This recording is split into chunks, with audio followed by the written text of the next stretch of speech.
Oh, you thought I was playing? No, no, no. This is my "'twas the night before Christmas."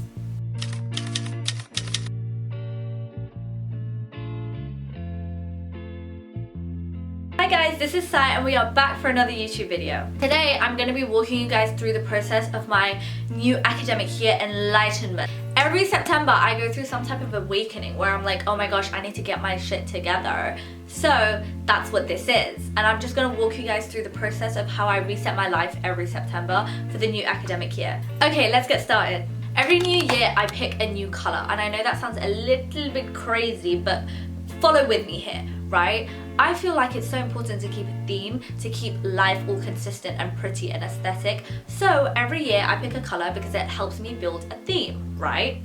That being said, this color doesn't have to be your ride or die. It doesn't have to be everything that you use for the rest of the year. It's not like, oh my gosh, for the next 365 days, I can't look at another color. No. No, it just has to be something that kind of connects to you or calls out to you. Like, for example, when I turned 18, I picked the color dark green just because I felt like I was so in like my, I'm such a baddie now, I'm so grown, I'm working on myself. My color for this year is burgundy. My favorite color is burgundy, okay? It's my favorite color in the entire world, like a dark, deep maroon red burgundy. So I'm thinking, because I feel like this year is so important for my own growth and my own self, I just want it to be my favorite color in the entire world. Sometimes I find that colors kind of call out to you. I know that sounds really dramatic, but like sometimes I think about, what does my age imply in a color, you know? Like what does like the age of like 20 imply in a color? And I kind of go for that one. But it doesn't have to be something really sentimental. It can just be something you're into temporarily or permanently or anything that you like. But I think picking out a color really helps with the rest of the stuff that I'm going to tell you guys about. Okay, step number 2 is kind of similar to the color thing, but I always pick a quote, okay? So I pick something from either a book I've read, from a religious text I've read, something that I've just seen dotted around, or just anything that speaks to you, anything that makes you think. I always pick a quote. Now this quote doesn't have to be anything philosophical. It can be something that means something to you, or it can just be something that you want to work on in the future. My quote of this year is, "You are what you believe in." And that is from a verse in the Bhagavad Gita, which is a Hindu scripture, and I'm Hindu, so it just makes sense to me. So the quote is, "You are what you believe in." I feel like that's so important, kind of hinging on what I was saying earlier about focusing on myself and doing my own growth and my own journey. You are what you believe in. If I don't believe in the right things about me, I will never become those things, you know? I have in the past done quotes from like books that I've read, like fictional books that I've read, or I sometimes pick it out of a religious text like I did this year, or it can even be something that like someone said to me. I've had quotes where it's been like, oh, someone mentioned that to me in passing when they were just trying to tell me a story, but it stuck with me so heavy that I wanted to keep it as something that I remember for the rest of my life. I feel like it's so important just to find something that connects to you and makes you feel a little bit more grounded, especially in this world of social media and technology. Ground yourself. Look within. Find what makes your soul breathe. And if that's a quote from the Hunger Games, then it is, you know. Being said, I do think the Hunger Games is so accurate compared to like the political climate that we're in right now. So honestly, yeah, go for it. Like, also a really good place to find quotes is Pinterest.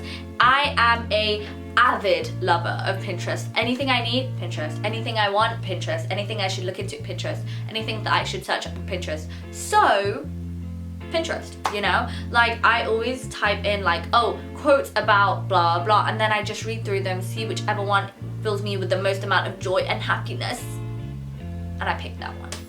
Okay, so the next step in this journey is about connecting the previous 2 things we discussed, right? So the color and the quote, we are now combining them.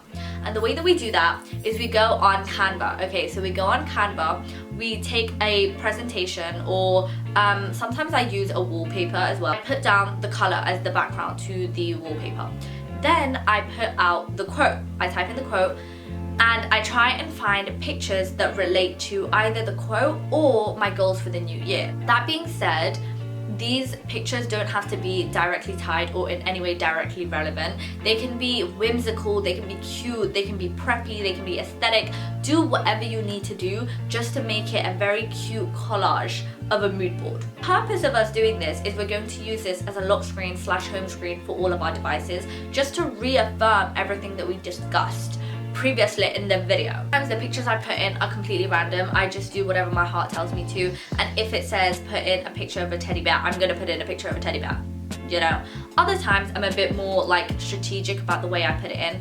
For example, if I wanted to really get into filming, for example, right, content creation, I'd put in a picture of a camera, you know, something like that. So I think you can be tactical about it and strategic about it, kind of in like a very manifestation way, or just have fun. Just have fun. Canva has so many templates. Just pick one, do what your heart desires with it, and stick it on every single device you own. Like when I tell you, it's on my MacBook, it's on my iPad, it's on my phone, it's everywhere.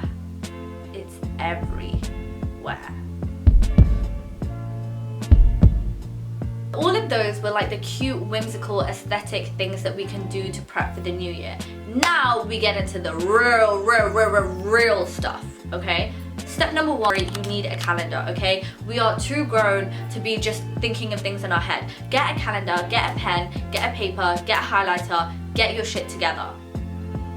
Get a calendar. Now the calendar I use is a yearly calendar, so she's not very helpful, but it's okay. She's cute. She'll do. So you pick out your yearly calendar and you're gonna go through and you're gonna mark the most significant days within the year, okay? The thing I'd put on my calendar is my birthday. Is that a little bit self-obsessed? No, because I bought the calendar. Get with it, guys. Come on now. The first thing I put down is my birthday. Then I put down the birthdays of everyone else who's significant in my life. Then I put down any exams, any time that I know I'm going on holiday, anything that I know that I have planned, any, like, I don't know, significant events, significant days, significant birthdays, anniversaries, whatever you need to do, write it down. Get to that point in the year and be like, wait, today's meant to be something. Today is meant to, well, if you were smart about it, you would have written it down. I feel like some people have this mentality of like, oh, I can do it all in my head. I don't need to write it down. I don't need to plan things out. I just know. Why? As if life isn't complicated enough as is. You want to add to it? And then you want to complain that life is complicated? Guys, at the end of the day, if we are not going to do what we can control to make our lives easier, we cannot complain about the things we don't control. Bars. Someone write that down. The next step is very similar to the last one, but this time you need an academic calendar diary, okay? Not just a calendar, a diary, okay? To write things down, you need a diary, a book, okay?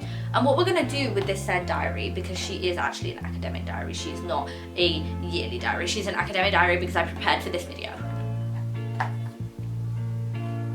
I actually have one of those like yearly subscriptions on Amazon that like get you the diary like on a yearly basis, because you don't understand, guys. I have used academic diaries since I was in year 9, and I use them consistently, like every single year.